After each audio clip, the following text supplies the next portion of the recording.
김연경의 생생경제.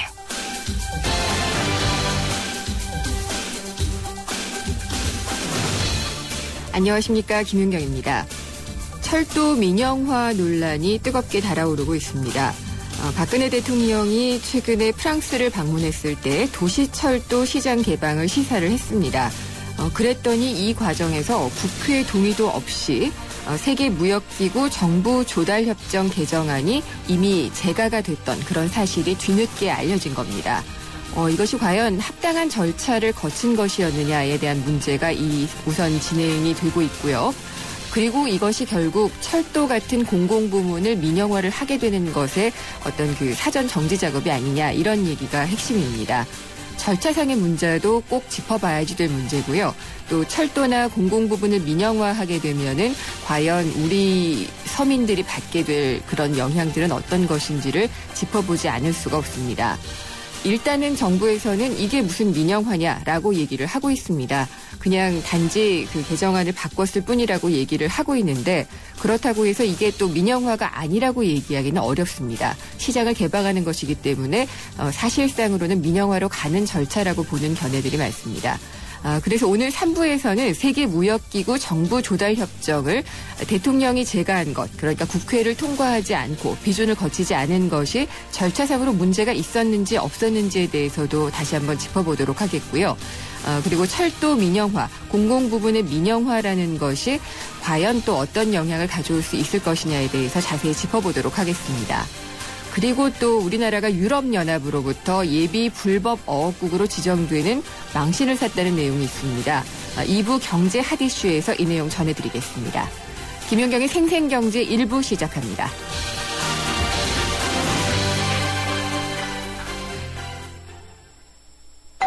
우리 집에 홈보이가 찾아왔어요.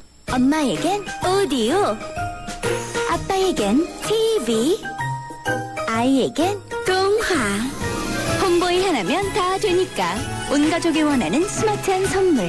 유플러스 홈보이. 유플러스 매장에서 만나세요. 가입 문의 101. 스마트폰 대리점에서 G2 주세요 라고 말하는 것, 카메라를 볼 줄 안다는 것. 손이 떨려도 빛이 어두워도 또렷하게 찍히는 OIS 카메라니까 카메라를 사자. LG G2.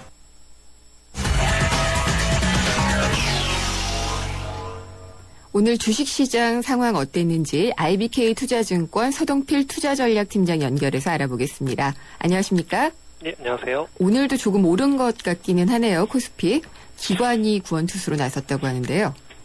네, 오늘 코스피 전반적인 흐름은 전약 후강이었다 이렇게 평가할 수 있겠습니다. 네. 코스피는 6.17포인트 0.31% 상승해서 2028.81포인트에서 마감을 했고요.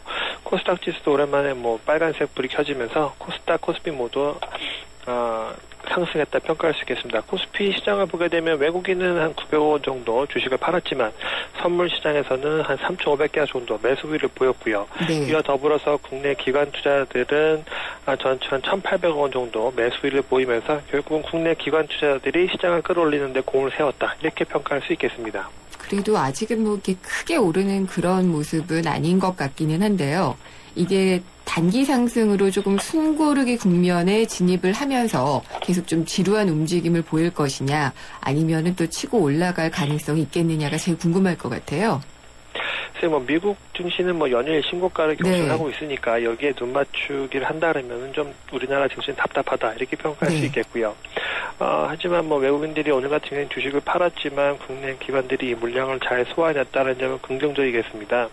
근데 이제 이 기업의 이익이나 또 내부 수급 사정을 보면 사실은 그동안의 시장이 외국인에 의해서 끌어올려왔기 때문에 이것이 국내 자금이 이 바통을 이어받을 수 있느냐에 대한 질문인데, 이 상황이 여의치 못하기 때문에 국내 자금이 부진함이 좀 시장을 더디게 움직이는 것이 아닌가라고 볼 수 있겠고요. 하지만 이제 다음 주부터 바로 12월 들어가는데, 네. 12월부터는 이 연말에 배당 수익을 노리는 이제 프로그램 매수가 유입되는 경향이 강합니다. 그렇기 때문에 이런 프로그램 매수가 수급상 우호적인 역할을 하면서 11월보다는 12월에 시장 흐름이 좀 더 양호하지 않을까 이렇게 전망해 볼 수 있겠습니다. 근데 미국 시장은 왜 이렇게 많이 오르는 걸까요? 나스닥도 4,000을 찍고요. 예, 미국 증시 일정 수준 과열이다라는 평가도 있습니다. 이 밸류에이션이라고 하는 주당 순익 배율인 이 PER이 네. 너무 가파르게 오르는 부분이 있고요. 또 유동성에 대한 기대감이 막바지에 이르면서 이제 어떤 과열이다라는 분위기가 있습니다만 네. 상대적으로 경제 지표도 양호하고요. 우리나라랑 비교하면 기업의 이익도 증가하는 모양새이고 일정 수준 경제와 기업 이익이 뒷받침이 되고 있기 때문에 이렇게 오른다라는 평가를 내릴 수 있겠습니다. 물론 이제 유동성에 기댄 부분도 충분히 있기 때문에 네. 조심은 해야 되겠지만 우리나라에 비해서는 전반적인 상황이 좀 더 양호하다 이렇게 평가해 볼 수 있겠습니다. 네, 유동성과 체질이 다 좀 뒷받침이 되고 있는 부분이 있다라고 얘기를 해주셨는데요. 우리나라 통신주 흐름 최근까지 괜찮았었는데 오늘은 어땠나요? 통신주는 이제 연말로 갈수록 이제 이 배당에 대한 기대감이 반영되기 때문에 전반적으로 양호한 흐름을 보인다라고 보셔도 크게 무리는 없을 것 같습니다. 네. 오늘도 SK텔레콤은 2.97% 한 3% 가까이 올랐기 때문에 이러한 연말에 대한 분위기를 그대로 반영했다라고 볼 수 있겠고요. KT는 좀 부진했습니다만 최근 2주 동안의 주가가 바닥에서 좀 올라오는 모양새였기 때문에 이 배당 수익에 대해서는 가장 기대치가 높은 이 통신의 업종은 오늘도 양호했다 이렇게 보시면 좋을 것 같고요. 연말까지 배당 관련된 흐름은 따라서는 통신주는 가장 좋은 모습을 보이지 않을까 이렇게 생각해 볼 수 있겠습니다. 네, 근데 은행주는 또 많이 내렸거든요. 어떻게 봐야 될까요? 은행주는 한 두 가지 정도의 문제가 있는 것이 아닌가 싶습니다. 최근 들어서 건설사에 대한 어떤 재정 건전성 문제가 네. 좀 많이 시비에 걸리다 보니까 여기에 직격탄을 맞을 수 있는 업종이 은행이 아니겠는가라는 부담감이 있고요. 또 이제 내년부터는 경제가 좋아지는 부분들이 은행에 또 이익에 긍정적으로 작용을 할 것이다라는 뉴스가 이야기들이 많지만 오늘 언론에 보도된 것처럼 정부에서는 한국은행한테 금리를 좀 내려야 되는 것이 아니냐 이런 얘기가 나오다 보면 이런 점은 오히려 은행에게는 좀 불리한 요인이기 때문에 네. 일시적일 수는 있겠지만 대외 환경들이 은행에게는 조금 불리하게 흘러간 점들 이런 것들이 시장 은행주에 좀 부담이 된 것이 아닌가 이렇게 전망하고 있습니다. 네, 오늘 말씀 감사합니다. 예, 감사합니다. IBK 투자증권 서동필 투자전략팀장이었습니다.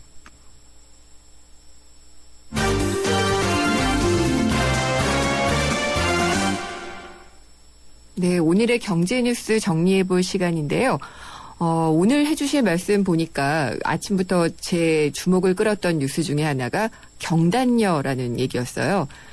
여가 붙는 걸 보니까 여자에 대한 얘기인데 경력단절 여성에 대한 이야기. 요즘 상당히 좀 많이 나오고 있죠. M커브라고 합니다.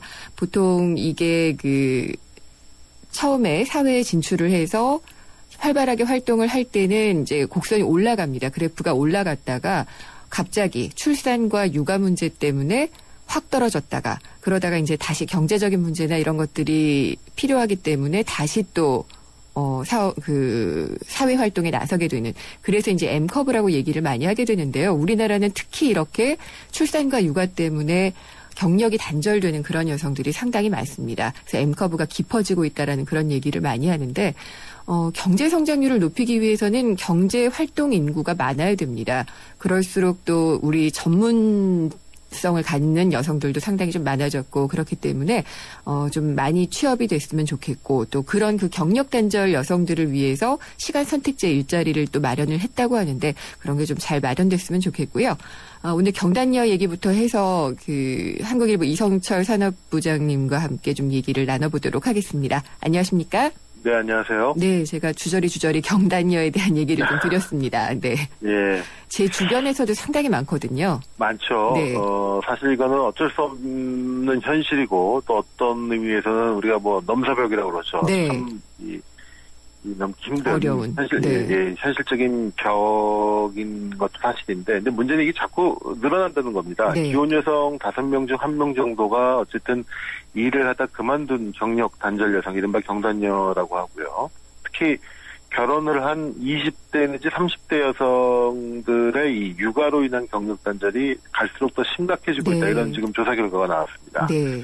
통계청의 이 통계를 보니까요. 결혼, 임신, 출산, 육아, 또 자녀 교육 이런 등등의 이유로 직장을 그만둔 기혼 여성이 올 상반기 현재 195만 5천 명이나 된다고 합니다. 네. 전체 생산 가능 연령대에 있는 기혼 여성의 한 20.1%가 된다는 것 같고요. 네. 연령별로 보면은 30대가 가장 많다고 합니다. 108만 명. 그때가 제일 힘들죠. 예. 그렇죠. 네. 아이가 이제 출산 시기 혹은 아이를 막 키워야 될 이제 바로 그 연령대에 속하는 분들인데, 전체 그러니까 경력 단절 여성의 한 55%가 30대에 집중이 되어 있다고 합니다. 그리고 일을 그만두게 된 사유를 보면 전체적으로 결혼에 의한 경력 단절이 한 45% 정도 차지하고 있고요. 육아로 인한 경력 단절이 29%, 임신과 출산으로 인한 경력 단절이 한 21% 정도 된다는 겁니다. 네.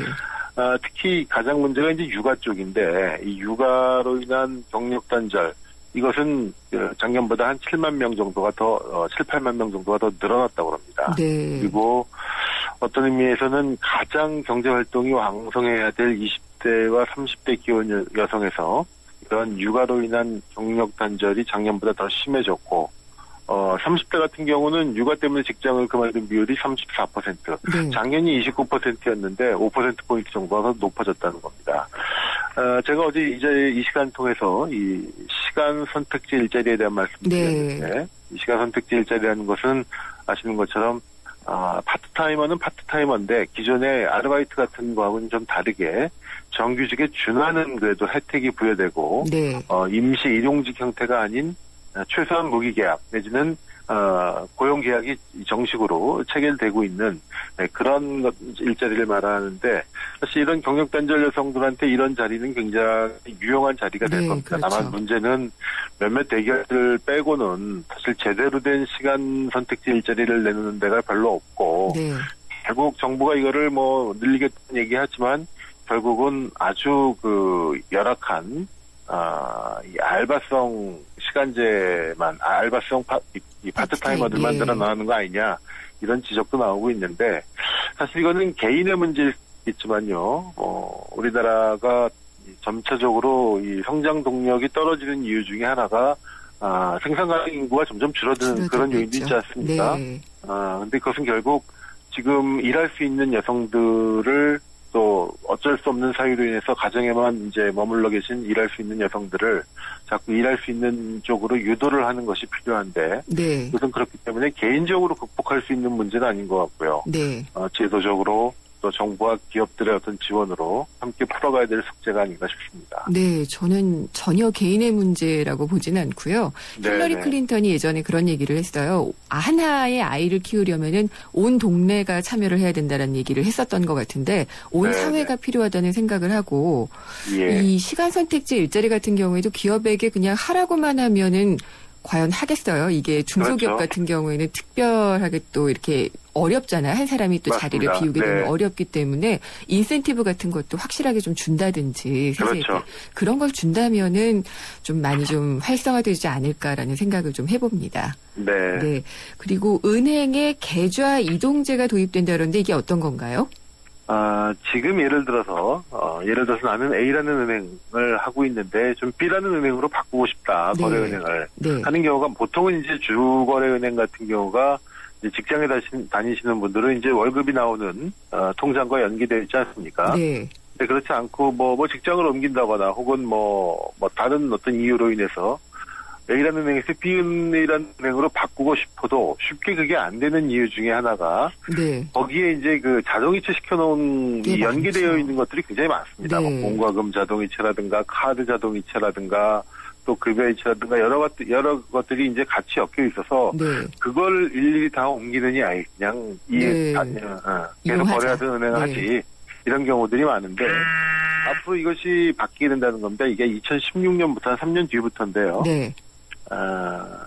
은행만 바꾸면은 그런 연계되어 있는 급여이체라든가 자동으로 다 바뀌어지는 건가요? 그런 것들도 통째로 같이 옮겨갈 수 있는 그런 은행 계좌 이동제라는 것이 2016년부터 도입된다고 합니다. 그럼 어떤 전산적인 그런 시스템이 구축이 되는 건가요? 네, 그렇습니다. 사실 그리고 이거는 뭐 할 수만 있다면, 하려는 의지만 있다면 못할 것도 없는데, 그러니까 쉽게 말하면 저런 거겠죠. 우리 휴대폰 번호 이동하듯이 예. 쓰던 번호 그대로 쓰면서 통신사를 바꿀 수 있듯이 네. 여기도 어떤 서비스상의 분리 없이 은행만 바꿀 수 있는 건데 네.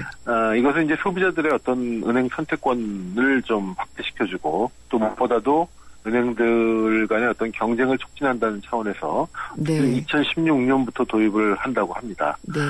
오늘 이제 금융위원회가 이제 이 내용을 담은 이 금융업 경쟁력 강화 방안을 발표했는데 이 가운데 또 하나 이제 눈길을 끄는 것이 이 새로운 형태의 보험이 나온다는 것인데요. 네. 어떤 거냐면은 종신건강 종합보험이라는 겁니다.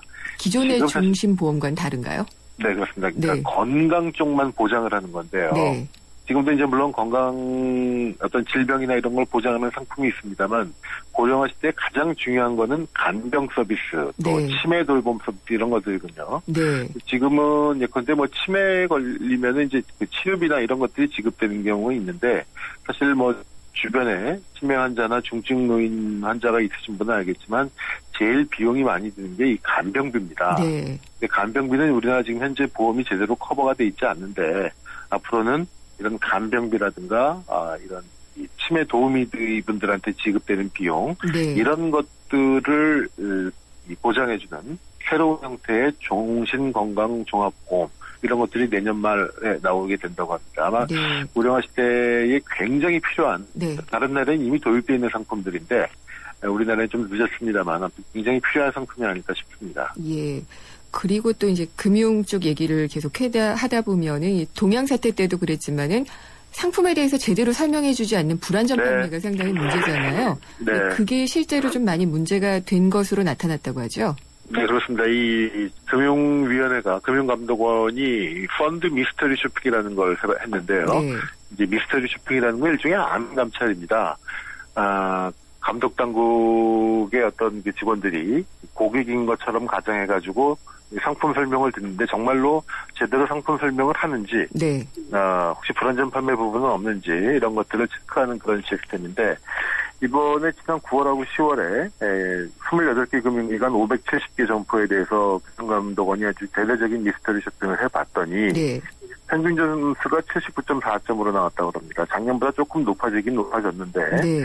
이게 한 80점은 넘어가야지만 양호한 수준으로 평가가 되거든요. 네. 근데 아직도 양호 수준에는 미치지 못하는. 미달하고 있다. 네. 쉽게 말해서 펀드 같은 수익형 상품, 네. 원금 손실이 날 수 있는 상품임에도 불구하고 충분히 고지를 안 해준다라든가 네. 이런 문제들이 그대로 아직도 일부 점포에서는 남아있다.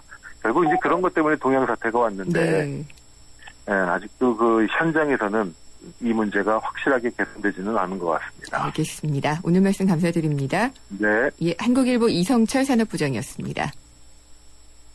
세계 최고의 탈출 전문가와 가장 완벽한 감옥의 대결.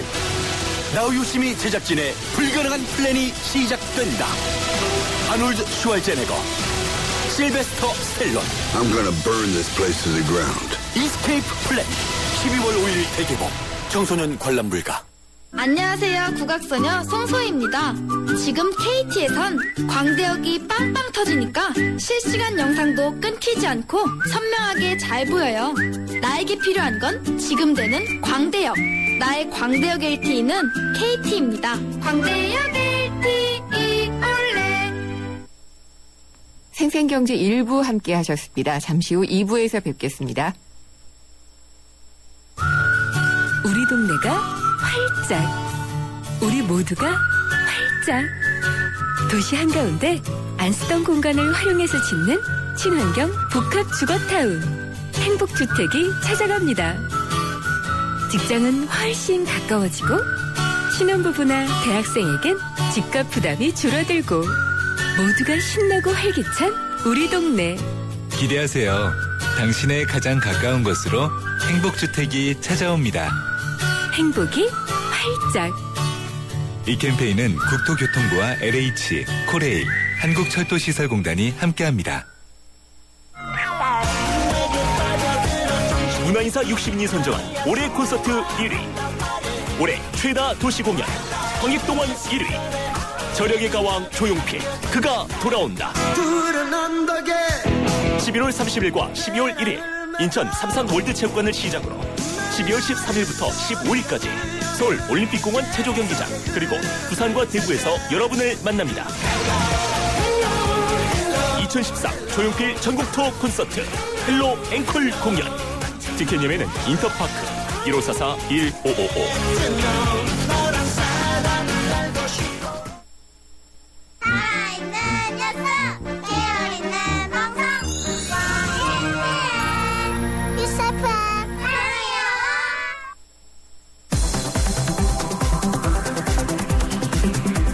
한 걸음 더 경제와 가까워지는 오후 김윤경의 생생경제.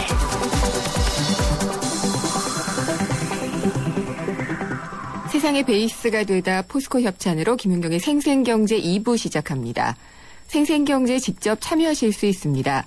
문자 메시지 휴대전화 우물정의 0945번 그리고 YTN 라디오 앱 예스가 있고요. 트위터는 YTN_이코노미 그리고 웹사이트 김윤경의 생생경제로 참여하실 수가 있습니다. 함께해 주시는 분들 중에서는 추첨을 통해서 국립극단에서 공연하는 해경궁 홍씨 티켓을 보내드리겠습니다. 청취자 여러분의 많은 의견 기다리겠습니다. 한화생명은 생각했어요. 당신을 위해 무엇을 해줄 수 있을까? 아프기 전에, 너무 늦기 전에 먼저 해줄 수 있는 일이 있을 텐데. 그래서 우리는 당신의 내일에 도움이 되는 따뜻한 잔소리를 하기로 했습니다. 당신밖에 모르는 한화생명. 월요일 친구 생일, 화요일 본부 모임, 수요일 동창회, 목요일 거래처 김과장, 금요일 불금. 이런 깐짱! 간은 언제 쉬하는 거야? 식약처 인정 유산균 발효다시마 추출물 함유 모닝케어 플러스가 알코올성 간 손상으로부터 간을 보호하는 데 도움을 줄 수 있습니다. 굿모닝 간 모닝케어 플러스. 본 제품은 건강기능식품입니다. 갑작스런 질문 하나 드릴게요. 글로벌이란 뭘까요? 수출? 세계화. K-POP 599개 부품 회사들이 자동차 회사와 함께 해외로 진출했다는 뉴스. 이건 어때요? 이렇게 따뜻하고 기분 좋은 글로벌. 더 나은 미래를 향한 동행. 현대자동차그룹. 김윤경의 생생경제. 바다에서 이야기가 또 좋지 않은 게 나왔습니다. 일본 수산물 얘기가 아니고요. 이번에는 유럽연합으로부터 우리나라가 예비 불법 어업국으로 지정이 됐다고 합니다. 지금 우리나라가 세계 3대 원양 강국이라고 하는데 이거 정말 국제적인 망신이 아닌가 이런 얘기가 나오고 있습니다.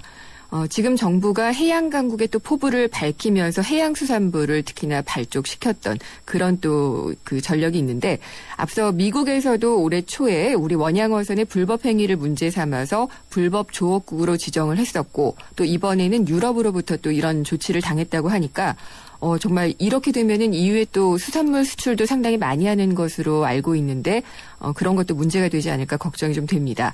자세한 내용은 해양수산부 국제협력총괄팀의 강희정 사무관과 한번 대화를 나눠보도록 하겠습니다. 사무관님 안녕하십니까?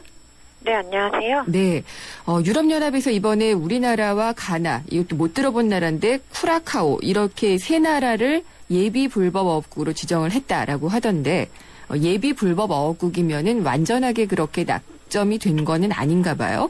그리고 또 네. 이유가 뭐였는지도 궁금하고요. 네, 그 마지막 나라 같은 경우는 쿠라사오 또는 키라소라고 부르고요. 네. 금방 말씀하신 예비 불법 어업국 같은 경우는 그 EU의 입장에서 불법 어업국으로 간주할 만한 가능성이 있다고 생각되는 국가를 말하는 거고 네. 그 불법 어업국 지정의 전 단계를 말합니다. 네. 그 EU가 예비 불법 어업국을 지정하는 이유는 그 EU의 자국법인 EU IUU 규정이 있거든요. 네. 여기서 IUU는 Illegal, Unreported, Unregulated의 약자로 불법, 비보고, 비규제 어업을 얘기합니다. 그래서 이 규정에 따라서 공식적인 절차를 거쳐서 조업국의 자국 선박에 대한 통제나 감시 체계 등을 요구할 수가 있습니다. 네. 그래서 쉽게 바꿔 말하면 다른 나라에 무언가를 요구를 하려면 그 근거가 당연히 필요하고 여기서는 그 근거가 자국법인 EU IUU 규정인데 이 규정에 따르면 예비 불법 어업국으로 지정을 해야 다음번 공식적인 협의 절차를 거칠 수가 있고 네. 그 다음 단계인 최종 비협력국 지정도 염두에 둘 수 있기 때문입니다. 그러면은 지금 이게 예비 불법 어업국으로 지정이 된 게 불법 어업을 했다는 거잖아요. 그러면은 네, 우리나라 선박이 유럽 바다에 가서 어떤 잘못을 했길래 이런 또 예비 판정이 나온 건가요? 정확히 말하면은 그 유럽 이 법 자체가 유럽 바다에서만 일어나는 불법 어업이 아니라 네. 전 세계 나라에서 이루어지는 불법어업에 대해서 네. 규정을 할 수 있게 돼 있습니다. 아, 그렇군요. 네, 그리고 그 불법어업의 형태 자체는 그 허용 어획량이라고 해서 잡을 수 있는 양이 정해진 수역에서 그 양을 초과해서 잡는다거나 네.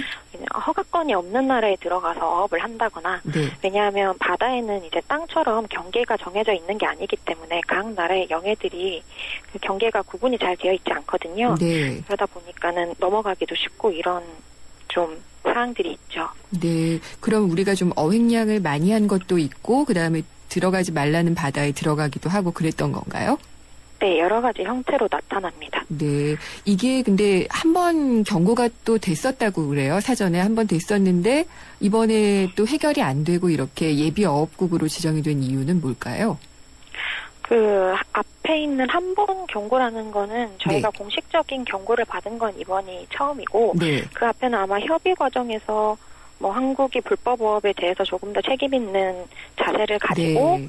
이러이러한 노력들을 해야 한다 이런 얘기는 저희가 협의를 하는 동안 여러 번 오간 적이 있어요. 네. 그래서 정부 입장에서는 그 불법어업을 규제하기 위해서 법도 개정을 하고 네. 그 어선들을 통제하고 감독할 수 있는 시설을 만들기 위해서 제도도 마련을 하고 그리고 예산이랑 인력도 확보를 하는 등 노력을 했었고요. 네. 그럼에도 불구하고 지정이 된 건 저희가 이번에 해수부 출범하고 나서 4월부터 본격적으로 일을 추진하다 보니까 예산이랑 인력은 그 전에 정하게 되어 있고 올해 확보를 해서 내년부터 시행 예정이었는데 지금 현 상황에서는 그 예산이랑 인력이 없는 거거든요. 내년부터 시행되는 거기 네. 때문에 그렇다 보니까 EU가 요구하는 만큼을 조금 빨리 하지를 못했어요. 바뀐 법도 내년 1월부터 시행 예정이고요. 약간 좀 행정 절차의 공백이라고 말씀을 하시는 건가요, 그럼? 행정 절차상의 예산? 공백이라고는 할 수는 없고 네. 모든 그 예산이나 인력이 시행이 되려면 필요한 최소 소요 기간이 있거든요. 네. 거기에 따라 하다 보니까 공백이라고는 볼 수가 없고 행정 절차상에 따라서 하는 거기다 보니까 그런 점들이 발생을 하죠. 근데 이게 그렇게 예비 불법 어업국이 되면은 최종적으로 될 확률도 높은가요? 그거는 협의를 하고 그 나라의 상황에 따라 다른데 네. 참고적으로 말씀을 드리면 작년에 이렇게 예비국을 받은 나라 8개 국가가 있었어요. 네.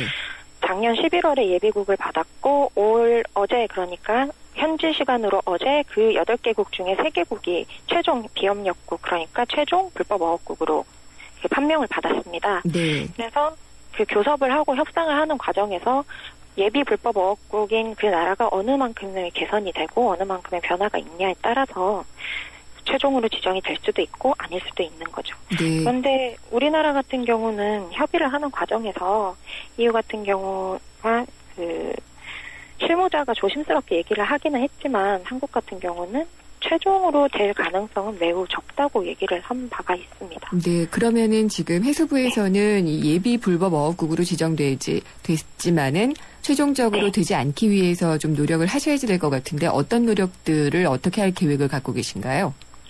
우선 아까 말씀드렸듯이 법을 개정했고요. 개정되는 법에 따라서 불법 어업이 발생할 시에는 법 조항을 엄격히 적용을 해서 처벌을 하도록 할 겁니다. 네. 그리고 그 우리나라 어선들이 다른 나라 영해나 그 공해상에서 불법어업을 할 때 감시나 통제가 가능하도록 조업감시센터 설립을 지금 계획 중에 있고 내년부터 시작이 될 건데 차질 없이 진행되도록 만전을 기할 거고 그리고 어선 위치를 추적할 수 있게끔 추적장치 설치가 내년부터 의무화되는데 네. 의무화 기간보다 조금 더 빨리 설치할 수 있게끔 원양 선사들을 독려를 해서 조기 설치를 할 예정이고요. 마지막으로 EU와의 양자협의에서도 차질 없이 준비를 해서 불법 어업국 오명을 벗을 수 있도록 최선을 다할 예정입니다. 네, 이 조업감시센터라는 것이 그러니까 위치 같은 것들을 추적할 수 있는 종합 상황실 같은 건가요? 네, 예. 그런 역할을 합니다. 알겠습니다. 그런 노력들이 좀 발휘가 됐으면 하는 그런 바람입니다. 감사합니다.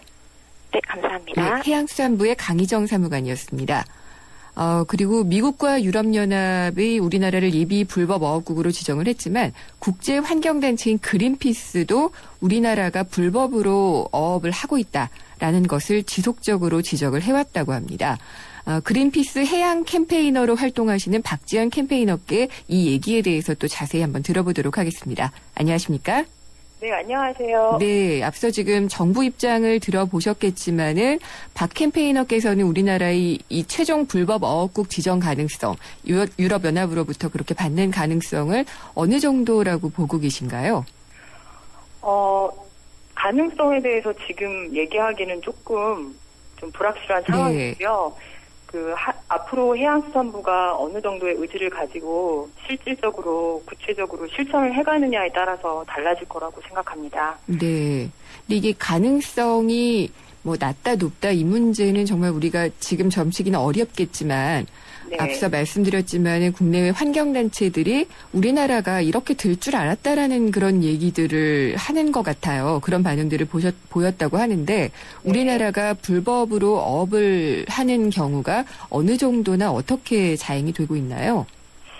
사실 우리나라 원양사는 꽤 오래된 역사를 갖고 있습니다. 네.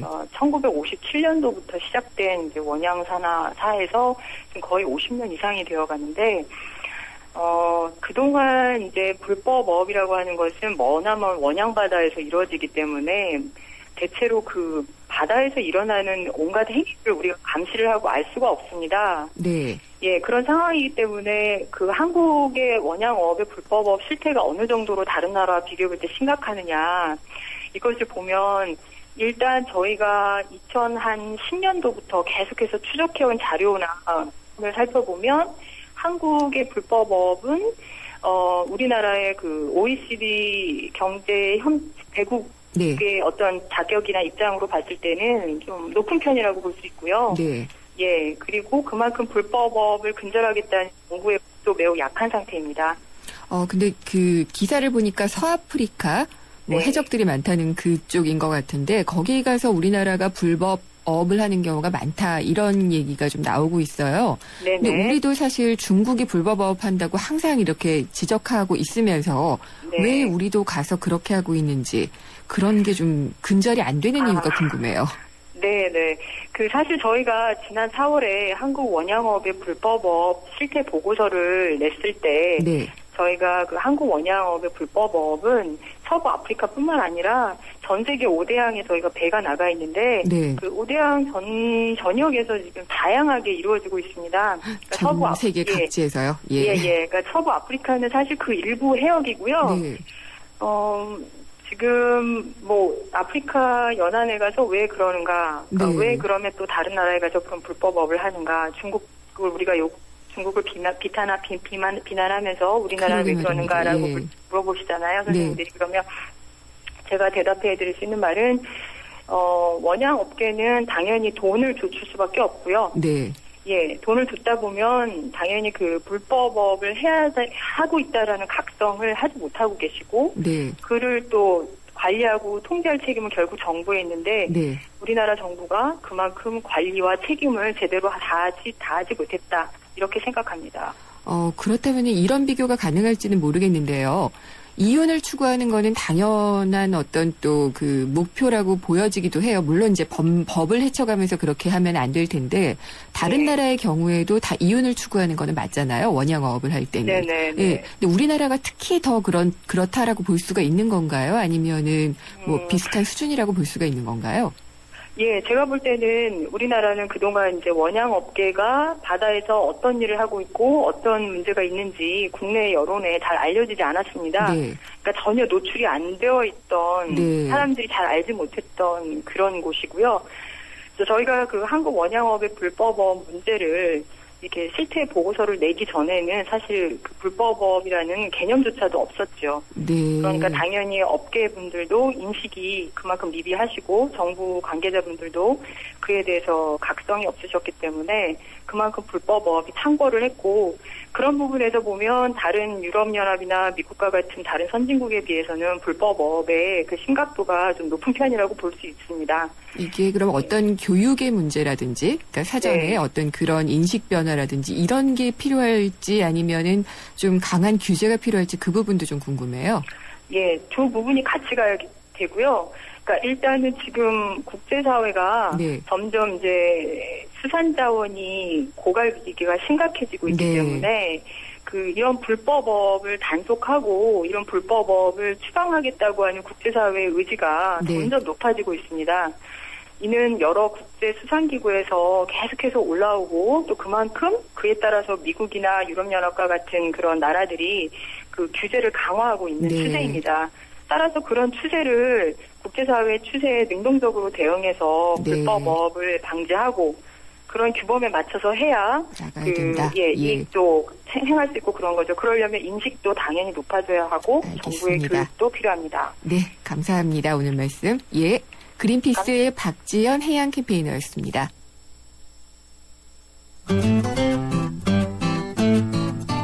생생경제를 다양하게 만나는 방법. YTN 라디오 앱 예스와 웹사이트 김윤경의 생생경제 또는 트위터 YTN_이코노미로 실시간 듣기와 다시 듣기를 하실 수 있고 방송 내용에 대한 문의와 의견을 주실 수 있습니다.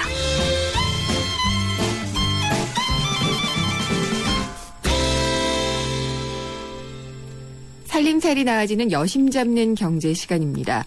점점 좀 추워지고 있죠. 각종 방한용품이나 전열기에 부쩍 눈이 가고 있는데 잘못 사용하면 전기요금 폭탄 맞습니다. 그래서 이 폭탄은 어떻게든 피해야지 될 텐데 따뜻하면서도 폭탄을 피할 수 있는 방법. 생활경제상담센터 푸른살림의 박미정 센터장에게 자세히 들어보도록 하겠습니다. 전화로 연결돼 있습니다. 안녕하십니까? 네, 안녕하세요. 네, 오늘은 그렇게 많이 춥진 않던데 점점 더 추워질 테니까 다들 이 전열기구 어떻게 또 살까 사용할까 생각들을 좀 많이 하시는데 광고 보면은 정말 획기적으로 전기요금을 줄여주는 것처럼 표시가 많이 돼 있거든요. 네. 진짜로 그런가요? 요즘에 기술이 발달돼 있으니까 전열기 하나하나만 개별적으로 에너지 검사 이런 거 하면 소비 효율이 좋아진 건 사실인 것 같아요. 네. 근데 이제 전기 요금 시스템 자체가 이제 뒷받침이 돼줘야 되는데 전기 요금 자체가 많이 사용하면 사용할수록 누진적으로 적용이 되는 그런 누진세라는 게 사실 문제인데요. 가정에서 이미 여러 전자제품을 또 사용하고 계시지 않습니까? 그 대기전력이라고 해서 이제 기본적으로 소모하고 있는 전기가 있는데 여기에 아주 사소한 전열기 하나를 추가로 한다고 해도 이 누진제 구간 자체가 달라질 수가 있어요. 그렇죠. 그러면은 이제 내가 실제 썼던 전기보다 실제 요금 비용은 훨씬 더 높아진다는 거.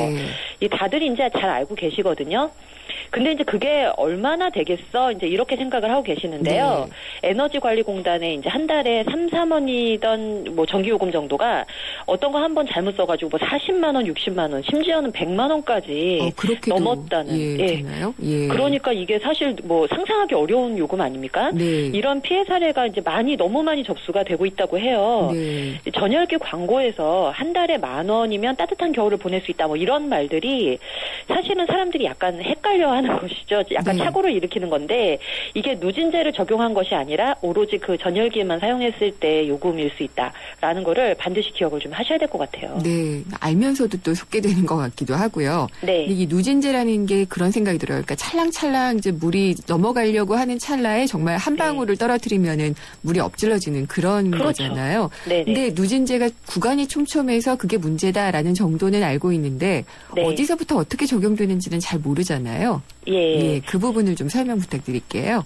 사실 왜 누진제를 하느냐 좀 부당하다 이런 목소리들도 있는데 에너지라는 게 이제 에너지를 만들어내는데 비용이 발생되지 않습니까? 그러다 보니까 에너지는 한정된 것이고 많이 쓰는 사람이면 많은 비용을 더 그만큼 물어야 되는 것이고 왜냐하면 내가 많이 쓰면 다른 사람이 적게 써야 되는 그런 서로 맞물리는 관계거든요. 사실 지구에 다 그렇지 않겠습니까? 근데 그러다 보니까 물건 같은 경우는 많이 사는 사람을 싸게 해준다 이러는데 이 누진제 전기 같은 에너지 같은 경우는 많이 쓰는 사람이 그만큼 비용을 더 지불해야 된다라는 원리가 적용이 되는 것이죠. 그런데 이제 문제는 이거 가정에만 적용이 된다는 거예요. 누진제 같은 경우 공장이나 기본적으로 많이 쓰죠. 상점 같은 곳에서는 이 전기 요금에 적용이 되지 않고 있습니다. 이게 한 가지 좀 문제가 되고 있고요. 기본적으로 아까 말씀하셨던 단계에 대한 이해들이 좀 있어야 되는데 기본 요금에 대한 6단계, 그다음에 그 추가 요금, 전력량 요금에 대한 6단계 이런 게 서로 다르게 맞물리니까 사실 제가 이렇게 기본적으로 전열기구를 놓고 제가 계산해 본다는 게 사실 쉽지가 않아요. 어렵죠. 너무 어렵습니다. 그래서 이런 누진제에 대한 이해를 먼저 기본적으로 하시는 게 중요한데 기본 요금 누진제 정도만 일단 살펴보면 뭐 100kW 단위예요. 네. 근데 처음 구간 뭐 100kW 안팎 정도 쓰실 때는 뭐 몇천 원 이렇게 크지 않으시다가 이 500kW를 넘어서면서 이제 수직 상승하는 그래프를 보여줍니다. 네. 그래서 많아질수록 내가 생각하는 것보다 뭐 2배, 3배 이렇게 오르는 것이 아니라 거의 뭐 곱절로 이렇게 올라가는 그런 걸로 보고서는 이런 그 100만 원이 나왔다 이런 피해 사례가 사실 나올 수 있는 것이거든요. 그래서 이제 뭐 정부에서도 지난 2011년에 전력 소모가 큰 전기 온풍기나 스토브 같은 경우는 누진제를 적용해서 표시를 의무화해라 뭐 이렇게 고시한 바가 있습니다. 네. 그러니까 단순하게 한 물품만 보면 헷갈릴 우려가 있으니까요. 네. 게다가 최근에 전기요금이 또 평균 5.4%가량 인상이 되었어요. 네. 그러다 보니까 추가 요금이 이제 계속 더 나올 것은 또 인지상정 아니겠습니까? 네. 그런데 전열기 시장은 성장세가 그칠 줄을 모르고 있습니다. 작년부터 굉장히 추워졌죠? 네. 그러다 보니까 이 전열기 시장이 2010년부터 사실은 10% 이상 높은 성장률을 기록하고 있다고 하는데요. 네. 이 전력 피크라는 거는 에어컨 많이 틀 때 많이 쓰는 말 아닙니까? 근데 2009년부터 2010년 겨울에 전력 피크 기록을 갈아치우기 시작했다고 해요.